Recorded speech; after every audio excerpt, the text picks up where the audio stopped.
복된 소식 아름다운 소리 AM 1590kHz 시카고 기독교 방송입니다.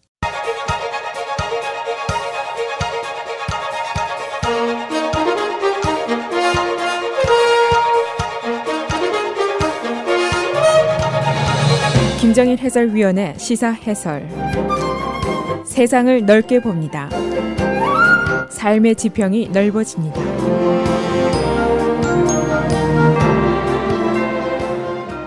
시사 해설입니다.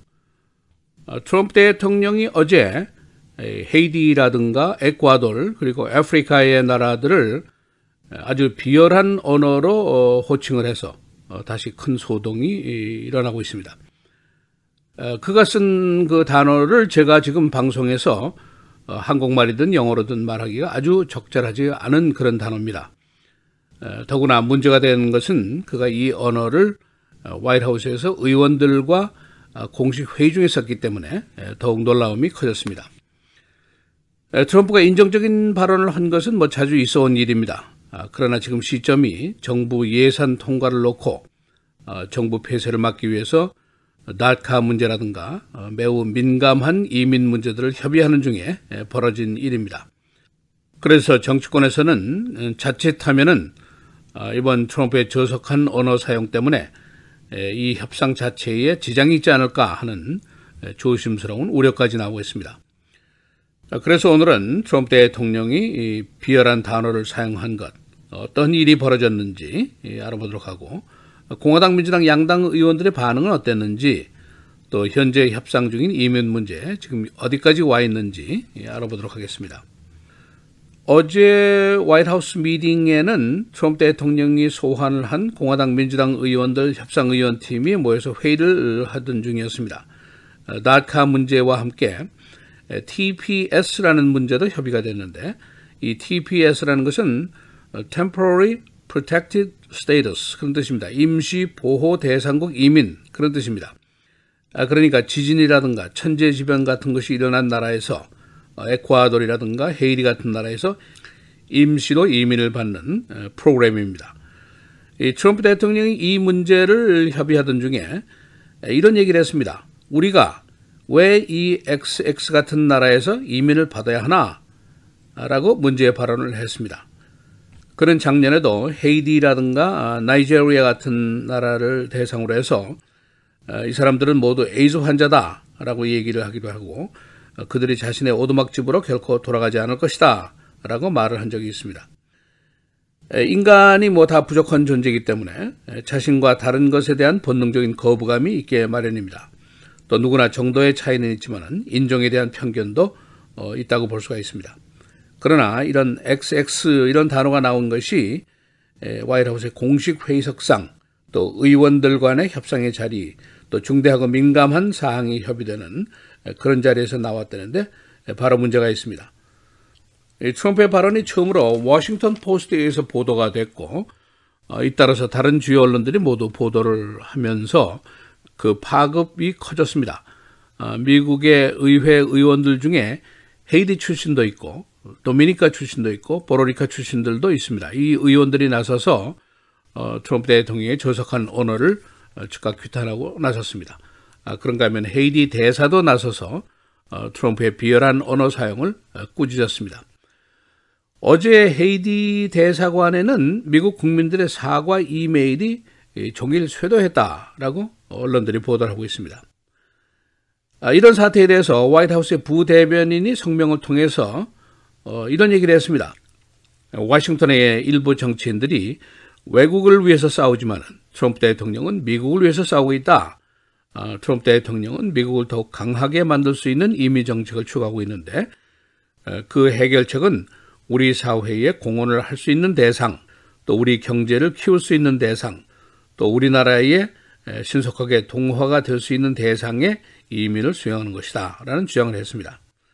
한편 헤이티 출신인 유타주의 공화당 의원인 미아 러브 하원 의원이 트럼프 대통령의 언어는 매우 분열적이고 미국의 가치를 무시한 것이라고 공박을 하면서 공식 사과를 요구했습니다. 또 일리노이주의 루이스 구티에레스 하원 의원, 내가 미국인이라는 것이 부끄럽다 트럼프는 인종차별주의자이고 우리의 헌법과 독립선언문의 가치를 무시하고 있다라고 공격을 했습니다. 그 후에 트럼프 대통령 자신이 어제 또 트윗을 했는데 민주당은 마약을 남부 국경으로부터 들여오고 있다. 미국을 지키는 것이 나의 의무인데 장벽을 쌓아야 하고 친척 이민 같은 것은 신속히 폐지를 해야 한다는 주장을 트윗을 통해서 거듭했습니다.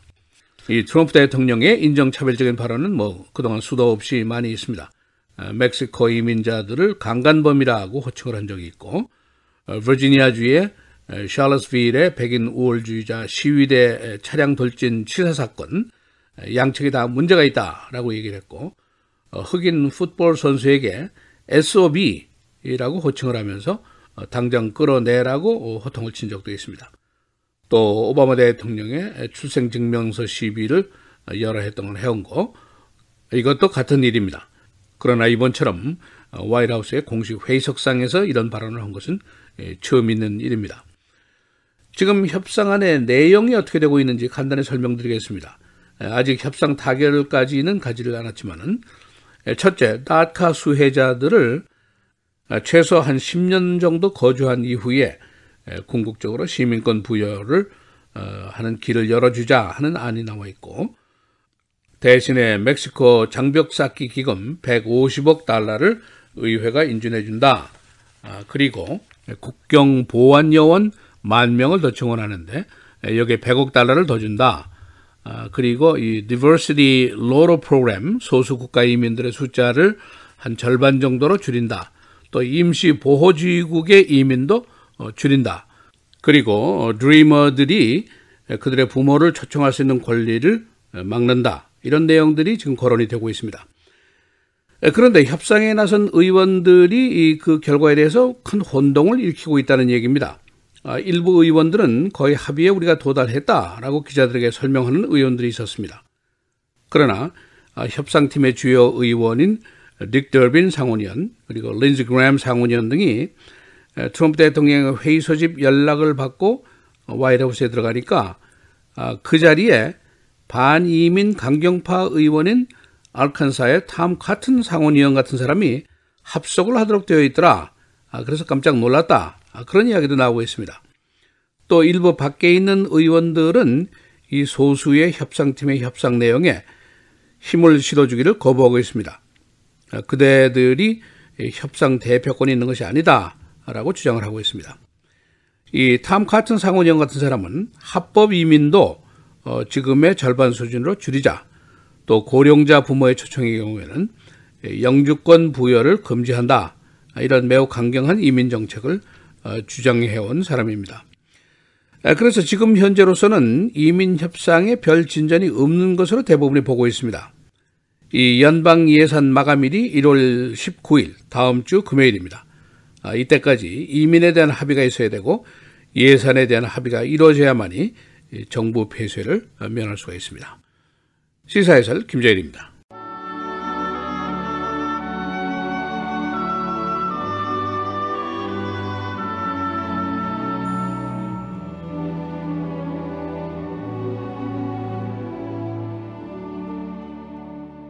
너는 그들로 하여금 통치자들과 권세 잡은 자들에게 복종하며 순종하며 모든 선한 일 행하기를 준비하게 하며 아무도 비방하지 말며 다투지 말며 관용하며 범사의 온유함을 모든 사람에게 나타낼 것을 기억하게 하라.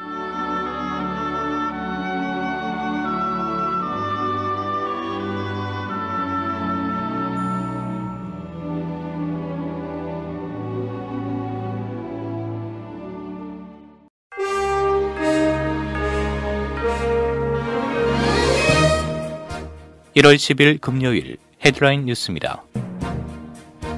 트럼프 대통령은 어제 헤이리와 에콰도르, 아프리카 지역의 국가를 지칭하며 쉿홀 국가들이라는 막말을 사용해 민주당은 물론 공화당 내에서도 비판을 받고 있습니다. 트럼프 대통령은 어제 백악관에서 열린 양당 상원의원들과의 다카 구제법안 관련 회의에서 왜 이들 쉿홀 국가들 말고 노르웨이 같은 나라에서 이민을 받지 않느냐고 말했습니다. 쉿홀은 거지 소굴 같은 정도의 의미로 해석할 수 있는 저급한 표현입니다. 해리 출신인 공화당의 미아 러브 하원의원은 트럼프 대통령에게 미국민과 해당 국가에 사과하라고 요구했습니다. 한편 트럼프 대통령은 민주당 딕 더빈과 공화당 린지 그리엄 등 양당 상원들이 수개월에 걸쳐 이끌어낸 합의안을 거부하면서 좀 더 연구해보라고 요구했습니다. 민주당은 다카 구제 법안이 첨부되지 않은 예산 지출안에 합의할 수 없다고 밝히고 있어 오는 19일로 불과 한 주일 남은 예산 지출 마감까지 문제가 해결되지 않으면 연방정부 폐쇄 사태가 불가피할 전망입니다. 트럼프 대통령이 취임 후 처음으로 다음 달에 영국을 방문할 계획이었으나 대규모 시위가 두려워 일정을 취소한 것으로 알려졌습니다. 언론에 따르면 트럼프 행정부 관계자는 다음 달 영국 런던 미위 대사관 개관식에 트럼프 대통령 대신 렉스 틸러슨 국무장관이 참석키로 했다고 시사했습니다. 앞서 메이 영국 총리는 지난해 1월 백악관을 방문했을 당시 트럼프 대통령을 런던으로 초대했습니다. 스티브 배넌 전 백악관 수석 전략가 겸 선임 고문이 오는 16일 하원정보위원회에서 증언하게 될 것이라고 언론이 전했습니다. 배넌의 증언은 비공개로 이루어지는 것으로 알려졌습니다. 배넌은 위원회에서 자신을 대표할 변호인으로 빌 버크를 선임했습니다. 캘리포니아 산사태 피해 지역의 실종자가 43명으로 늘어났으나 수색 작업이 성과를 거두지 못하고 있습니다. 계속해서 수색을 하고 있지만 산사태가 발생한 지 3일 이상 지나 생존자를 찾아낼 가능성은 점점 희박해지고 있습니다. 주민들은 구조대가 이제는 생존자를 찾는 작업을 펼치는 것이 아니라 시신을 찾는 작업을 하고 있다고 전했습니다. 한편 사망자 17명의 신원이 어제 공개됐습니다. 이 중에는 어린이 4명도 포함됐습니다. 브루스 라우너 주지사의 선거 광고 하나가 중단됩니다. 그는 인근 주지사들의 마이클 메디간 공격 광고를 방송해 왔는데 미조리 주지사의 혼외 정사 고백으로 이 광고가 중단됩니다. 라우너 측은 곧 블라고야비치와 프리츠커의 밀담 내용을 주제로 한 광고를 방송할 예정입니다. 샘스 클럽이 일리노이주에 있는 점포 중 3분의 1을 폐점합니다. 이 안에는 시카고 서버브 지역의 6개 점포가 포함되어 있습니다. 폐점되는 곳은 윌링, 네이버빌, 스트림우드 등입니다. 샘스 클럽은 전국에서 63개 점포문을 1월 26일까지 닫습니다. 호프만 에스테이츠에 거주하는 22살 남자가 자신의 아버지를 총으로 쏴 살해했습니다. 알레스 타라스로크는 57세 아버지와 언쟁 끝에 그를 살해했습니다. 가해자는 고등학교 졸업 후 실업자로 지내오면서 그의 아버지와 잦은 언쟁을 벌여왔습니다. 날씨입니다. 오늘은 기온이 다시 내려간 가운데 다소 강한 바람과 함께 흐린 추운 날씨 보이겠습니다. 낮 최고 23도, 밤 최저 6도.